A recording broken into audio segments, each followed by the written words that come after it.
Hello and welcome to LFC Focus. So Liverpool have just announced the signing of their brand new goalkeeper, and it's not just any goalkeeper, it is one of the best goalkeepers in the world. It is Alisson Becker. They announced it rather inconveniently right after the Blackburn game. If you have seen the post-match video, you'll see that they announced it while I was recording that, which was a little bit inconvenient, but you know, I am not going to complain about us signing a fantastic goalie. You know, we've known pretty much all the details around this deal. I think Paul Joyce made a tweet about all the ins and outs of it. I'll just check that now, actually.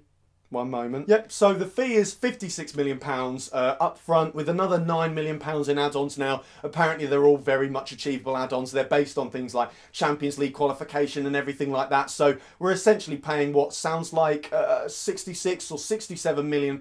A pretty big fee when you think about it, but apparently Liverpool were worried that they were going to have to pay a lot more, according to Paul Joyce. That's the tweet that I've just checked. Apparently back in May, they were concerned that the price tag was actually going to be about £90 million. And in June, they were concerned it was going to be closer to £75 million. So I think they've clearly played their cards very well here. They haven't sort of snatched at it. They didn't go straight after Kiev and go straight in and think, well, we've got to buy Alisson now. They've bided their time and they've waited for Roma to lower their asking price a little bit. And they've gambled there almost, because obviously there was the interest from Real Madrid. There was the interest from Chelsea as well. There's always the chance that one of them could gazump us and just meet Roma's valuation earlier on in the window. But, you know, Jurgen Klopp and the transfer team as well, I think deserve huge credit for the way they've handled this one. They've clearly put him on top of the priority list. You don't pay 67 or 66 million pounds for a goalkeeper unless you absolutely want him. You know, Jurgen Klopp, I think, has just said in an interview that he simply could not pass up the chance to sign this player. That's another thing about it as well, is it's really convenient for Liverpool that such a brilliant goalkeeper, or so we're told. You know, we all haven't seen that much of Alisson, but all the experts, all the people who do watch Serie A have said he's fantastic. There's a really good special I listened to on the Anfield Wrap where James Horncastle of BT Sport says he was actually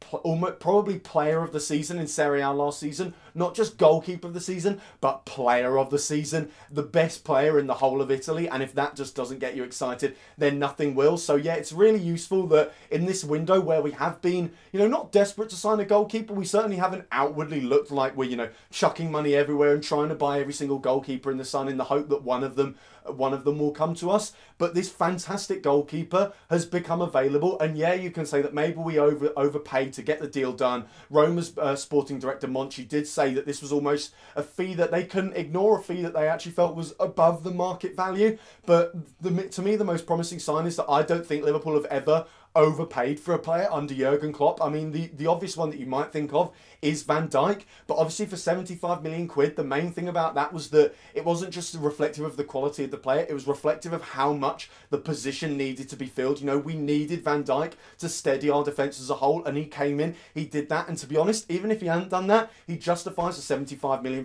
price tag alone, because he is quite possibly the best defender in the world, and he deserves to have £75 million forked out for him. So even if Alisson isn't worth £67 million, he's probably worth that much to Liverpool. And I would trust that if our transfer committee, if the lads like Michael Edwards and everyone like that are willing to pay £67 million for the player, it doesn't just suggest that that's because Liverpool need him. To me, that suggests that that is actually how much he is worth. And you know, if he really is worth £67 million, then Liverpool have got a hell of a player on their hands. And yeah, there have been some title shouts early on. Obviously, it remains to be seen how good he is. We don't know what he's going to be like in a Liverpool shirt. We don't know whether things in the Premier League might be difficult for him. But at the moment, it is one to get massively excited about, because Liverpool, again, like I said at the top of the video, they have signed a goalkeeper. They have signed one of the best goalkeepers in the world. And if that doesn't make you happy, if that doesn't make you thrilled, and that doesn't make you look forward to the new season, then absolutely nothing will. So yeah, thank you very much for watching. If you haven't watched the post-match reaction to the game against Blackburn, then do check that out. If you did enjoy this video as well, then like it. If you're new around here, hit that subscribe button there.